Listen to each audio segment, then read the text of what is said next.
Bonjour à tous, je suis Johanna Battista du cabinet Hector Advisory. Bienvenue à l'entreprise curieuse, le podcast qui apporte des illustrations concrètes sur comment créer une culture de curiosité en entreprise.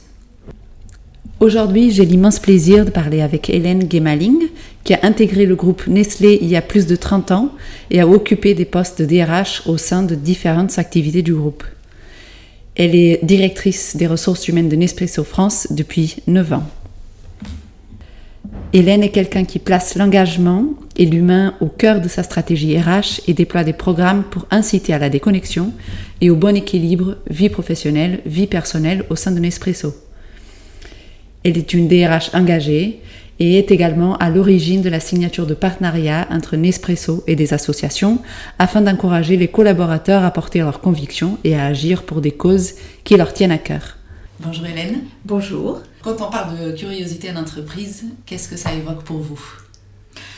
Alors la curiosité, pour moi, spontanément, ça évoque l'ouverture, ça évoque d'être en relation avec l'externe. Et j'ai envie de dire à l'interne, c'est d'être en proximité des collaborateurs, des équipes pour un manager. La question que je peux me poser quand on parle de curiosité, c'est est-ce qu'on a le temps, quand on est en entreprise, d'être curieux ? Et je pense que c'est absolument en même temps indispensable. Voilà, indispensable, j'ai envie de dire, pour s'enrichir, indispensable pour avancer. Je pense qu'une entreprise qui n'est pas tournée vers l'externe, ça veut dire qu'elle est repliée sur soi-même, qu'elle est pleine de certitudes, et ça me paraît incompatible. Complètement. Donc je vois une condition indispensable, mais concrètement, quelles sont les preuves pour vous pour montrer qu'une entreprise a cette curiosité-là ? Je pense qu'il y a deux aspects. Il y a un aspect vis-à-vis de l'externe, c'est-à-dire comment on est connecté à son environnement de manière concrète, soit parce qu'on fait partie d'associations, parce qu'on fait partie, de groupes de travail, ce qui permet toujours de s'enrichir, et on voit qu'il y en a quand même énormément qui se sont développés, et tant mieux. Et pas seulement, je ne parle pas seulement de la partie ressources humaines, mais je parle de la partie principalement business. Et puis à l'interne, c'est comment on suscite l'avis des collaborateurs et des managers sur un certain nombre de sujets, c'est-à-dire comment on n'est pas...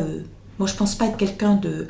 J'ai des convictions, mais je trouve que d'avoir des certitudes, c'est dangereux. Donc comment on reste en permanence ouvert, connecté, demandant l'avis soit des membres de son équipe, soit des membres, pour moi, du comité de direction, soit des collaborateurs. Je trouve que c'est une source de richesse et on doit prendre ce temps, c'est absolument nécessaire. Très bien, merci beaucoup. J'aimerais bien qu'on commence les petits zooms avec une thématique que je sais qui vous est chère, c'est l'attractivité employeur. Oui. On sait que aujourd'hui, les grands groupes, les grandes entreprises ont parfois un peu de mal à attirer les jeunes et à faire rester donc, ces talents. Comment est-ce que, de votre point de vue, Hélène, la curiosité peut aider l'entreprise à faire en sorte que, les gens viennent et ils restent ? Alors c'est effectivement un grand challenge et depuis, post-Covid, j'ai envie de dire, tout le monde est confronté à ça. Ce qui est important, c'est comment on rend l'entreprise désirable et particulièrement, je dirais, par ces temps, c'est aussi comment on révèle finalement l'entreprise à l'externe, comment on essaie de faire vivre à des personnes qui ne sont que peut-être des futurs candidats, mais pas encore des collaborateurs, on leur donne l'envie de venir nous rejoindre. Donc ce qui est important pour moi, c'est de révéler ce qu'ils vivront s'ils nous rejoignent. Et quand je dis ce qu'ils vivront, c'est qu'est-ce que l'entreprise, quelle est notre culture, quelle est notre façon de travailler, quels sont les modes de management. C'est ça qui est important.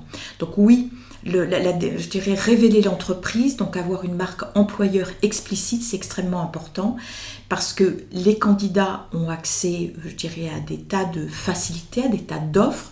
Donc il faut que nous soyons, nous, ingénieux et qu'on puisse, leur donner accès de manière extrêmement pragmatique et vivante à ce qu'est l'entreprise. Donc ça se traduit comment ? Ça se traduit par des témoignages de collaborateurs sur leur parcours, sur qu'est-ce que c'est notre culture. Et ce sont des témoignages, je dirais, vivants, spontanés.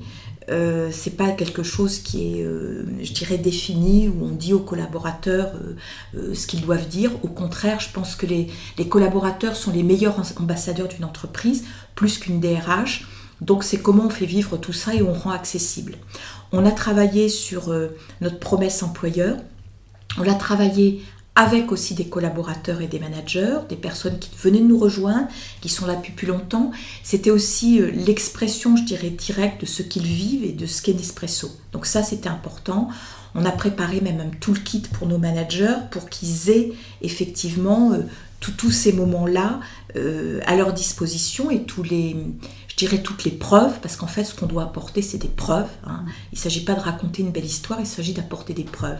Donc, comment ils utilisent ces preuves à bon escient quand ils ont des contacts et quand ils ont des entretiens avec ces candidats. Voilà, ça, pour nous, c'est vraiment important. Et l'important, c'est parce qu'on fait une promesse, et derrière cette promesse, on ne doit pas décevoir. Voilà.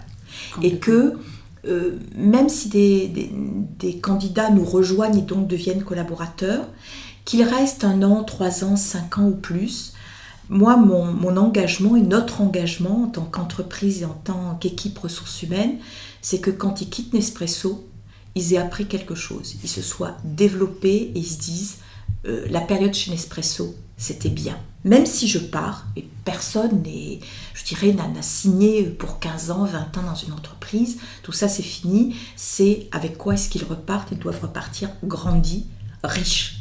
Et riche, ça veut dire aussi d'avoir été alimenté, et je peux faire le lien avec la curiosité. Merci. Je prends du coup peut-être cette idée d'apprentissage. Je sais aussi que vous avez lancé ou été impliqué dans des initiatives d'innovation, d'entrepreneuriat au sein de Nespresso. Je peux parler de Nespresso Talent Acquisition Program ou du Innovation Challenge. Est-ce que, du coup, dans le lancement de ce type d'initiative, de votre point de vue, il y a des conditions pour qu'elles aient du succès ? Et si oui, quelles sont-elles ? Alors oui, il y a des conditions qui sont d'être explicites et de ce qu'on attend. Donc ça veut dire c'est un souci aussi de transparence vis-à-vis des équipes, vis-à-vis des collaborateurs qui travaillent à tout ça. Ça, je pense que c'est important. Je pense qu'on a pas mal de groupes de projets chez Nespresso et chez Nespresso International, parce que ces initiatives, elles appartiennent aussi à Nespresso International. Et c'est effectivement d'avoir aussi des personnes formées à la gestion de projet. Parce qu'une entreprise qui est curieuse, une entreprise qui est dynamique, c'est une entreprise qui est capable d'avoir une transversalité et de réunir différents points de vue sur un sujet. Donc c'est important pour des personnes de travailler ensemble, et travailler ensemble, ça ne se décrète pas. Hein. Il y a aussi une façon d'avancer, une façon de gérer les projets. Donc oui, on accorde une importance particulière à la formation à gestion de projet, et puis aussi à des conditions qui sont, je dirais, la collaboration, la confiance et le résultat. Parce que si on a de la confiance, on collabore mieux. Collaborer, c'est tenir compte de l'ensemble des parties réunies et pour délivrer un résultat ou les meilleurs résultats possibles liés au sujet. Très bien. On avait mentionné quand on a préparé cet entretien, du coup cette formation à la gestion de projet qui fait en sorte que vos groupes de travail fonctionnent particulièrement bien. Est-ce qu'il y a quelque chose d'autre, un ingrédient spécial dans votre culture qui fait du coup que cette transversalité elle soit plus souple ? Je crois qu'il y a quelque chose de particulier chez Nespresso, c'est ce goût de l'audace, d'avancer, de trouver des solutions à des problématiques et de les trouver ensemble. Et ça, c'est, je dirais, une pierre un peu fondamentale de notre culture, quand Nespresso était une jeune entreprise qui a grandi assez vite, mais qui a toujours été à la recherche, et poussée aussi par certains dirigeants, à la recherche de solutions, à la recherche d'aller plus loin, à la recherche d'un esprit entrepreneurial, qu'il est peut-être moins maintenant parce qu'on est arrivé à une situation plus mature, mais on conserve quand même ce goût du challenge, ce goût de travailler ensemble pour trouver la solution. Voilà. Est-ce qu'il y aurait peut-être une histoire, une illustration concrète d'un projet transverse qui a été lancé autour de vous et qui a eu un succès particulier ? Moi, je me souviens du lancement, alors c'est plutôt business, mais du lancement de Vertuo, hein, c'était en 2016, et on a constitué un groupe projet complètement transversal avec les différentes parties prenantes, les différents départements. Et vraiment, on peut dire que ce collectif-là, d'une dizaine de personnes, ont vraiment a permis, je dirais, le succès de ce lancement et aussi de mesurer la force de réunir des personnes complémentaires pour capturer l'ensemble des sujets liés à ce projet-là. Voilà, ça c'est un type, je dirais c'est quelque chose de fort. Et quand on écoute les personnes qui ont participé à ce projet, il y a beaucoup de fierté, et à juste titre. Voilà, d'avoir su créer ce collectif, de s'être aussi dépassé, de s'être autorisé aussi à ne pas rester que sur son champ d'expertise, mais bien d'embrasser la problématique du sujet avec la volonté, je dirais, de délivrer et d'être successful. Très bien. Voilà. Et quand vous lancez ce type d'initiative, je sais aussi que vous lancez beaucoup de partenariats aussi avec l'extérieur. Est-ce que vous les mesurez ? Et si oui, quels sont les KPI qui sont utilisés ? Est-ce qu'il y en a qui vous utilisez à chaque fois ? Il y a un point que j'ai pas développé, mais je tiens à le souligner, je répondrai en même temps à votre question, c'est on a développé aussi l'engagement et le fait d'être une entreprise inclusive en travaillant depuis à peu près 8 ans sur des partenariats avec des associations qui ont du sens, et aussi de pouvoir, nous, entreprises, je dirais, œuvrer socialement et sociétalement je dirais, à l'environnement, à la société qui nous entoure. Donc il y a des associations comme Wake Up Café qui sont tournées vers la réinsertion d'ex-détenus. On a un partenariat avec la Fondation Le Refuge, et puis avec aussi particulièrement avec une association qui s'occupe des jeunes collégiens et d'éviter le décrochage scolaire, et qui est un stage et après. Et avec ces associations, on a non seulement contribué, nous, équipe RH, mais on a engagé à peu près une centaine de collaborateurs facilement par an sur ces sujets-là, en leur demandant d'apporter leur expérience, leur expertise, ou d'être généreux de leur temps. Et on a créé des ateliers sur du coaching emploi, sur de la relation client, pour à leur fois les armer un peu plus dans leur recherche, et permettre aussi de découvrir, on est quand même un spécialiste de la relation client. Donc, est-ce qu'on a mesuré ? On a mesuré à travers, je dirais, ce qu'on pouvait apporter avec un certain nombre de groupes de travail. C'est pas toujours facile de mesurer. Donc je dirais qu'on a une culture plutôt orale que extrêmement formelle chez l'Espresso, mais on est capable quand même de mesurer à notre façon notre investissement. On pourrait mieux faire, oui, sans aucun doute. Je vais vous le dire, sans aucun doute. Très bien, merci beaucoup pour ce partage. J'aimerais bien maintenant qu'on se concentre sur votre métier, les ressources humaines. Oui. Laine, aujourd'hui, quels sont les grands défis du DRH de Nespresso, et de quelle manière est-ce que la curiosité vous aide à les résoudre ? Alors, les grands défis, le premier, on en a parlé, c'est quand même l'attractivité. C'est-à-dire, nous sommes une entreprise qui vit, qui se transforme, nous sommes très souvent le premier employeur de nos collaborateurs, et particulièrement en boutique. Donc ça veut dire que l'attractivité est absolument clé, et aussi de garder le plus longtemps possible, ou en tout cas un certain temps, nos collaborateurs.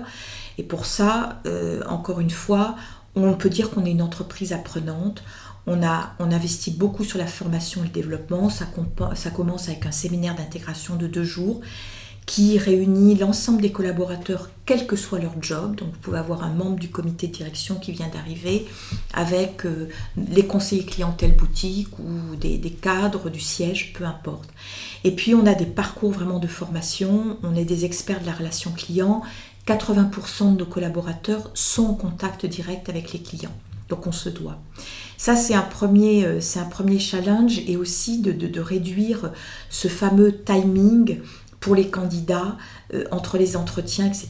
Donc il faut qu'on améliore nos process, il faut qu'on aille encore plus vite, parce qu'il y a des candidats, ils ne sont pas que tournés vers Nespresso, et entre-temps, voilà. Ça, c'est le premier challenge. Je pense qu'il y a un challenge qui est de l'ordre de l'accompagnement des managers.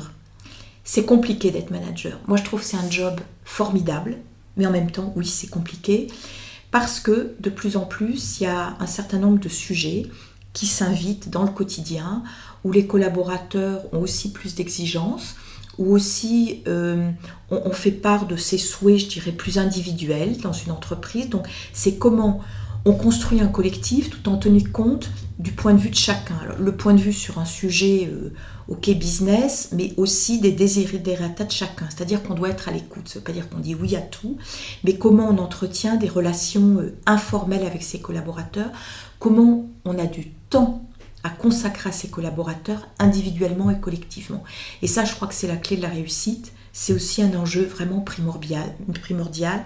Je dirais qu'il y a des sujets comme la santé mentale qui s'invitent dans un quotidien, qui sont difficiles à gérer pour des managers et nous devons de les accompagner. Voilà, donc ça c'est aussi des choses extrêmement concrètes. Et j'ai envie de dire la troisième chose, c'est comment justement on maintient un collectif, comment on maintient notre culture. Moi, je crois que la culture, c'est un peu la colonne vertébrale d'une entreprise et que quand on est en mode hybride avec du télétravail, quelquefois c'est compliqué. Donc, comment on maintient aussi ces aspects collectifs et comment on donne l'occasion de se retrouver pour faire des choses, pour partager collectivement, et ça, c'est important. Et ça aussi, c'est de la curiosité. C'est comment on continue à apprendre les uns des autres, ça, c'est extrêmement important. Très bien, merci beaucoup. J'aimerais peut-être juste creuser un tout petit peu un sujet qui m'est particulièrement cher, c'est la formation. Oui. Donc c'est peut-être par ce biais-là que la curiosité, elle rentre de façon peut-être plus évidente, entre guillemets, dans l'entreprise. Vous avez parlé des parcours de formation, vous avez parlé des séminaires d'intégration. Comment est-ce que les personnes naviguent là-dedans ? Est-ce qu'il y a des formations obligatoires ? Est-ce qu'il y a des choses optionnelles ? Alors il y a beaucoup de choses obligatoires parce qu'on ne le rendait pas obligatoire, puis finalement... soit les managers n'inscrivaient pas les collaborateurs, surtout au démarrage. Je trouve que quand on intègre une entreprise, on doit comprendre quelle est sa culture, on doit comprendre quels sont les grands enjeux.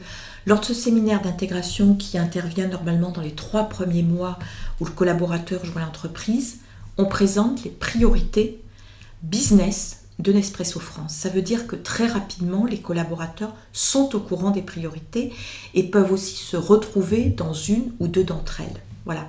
Donc ça me paraît important, c'est aussi susciter leur curiosité. Et d'ailleurs, quand à chaque fois un membre du comité de direction vient discuter avec eux pendant 1 heure autour de ce séminaire d'intégration, et je le fais régulièrement, je suis frappée de la curiosité qu'ils ont, des questions qu'ils adressent de manière très spontanée sur le fonctionnement, sur des aspects business, ils challenge aussi, etc.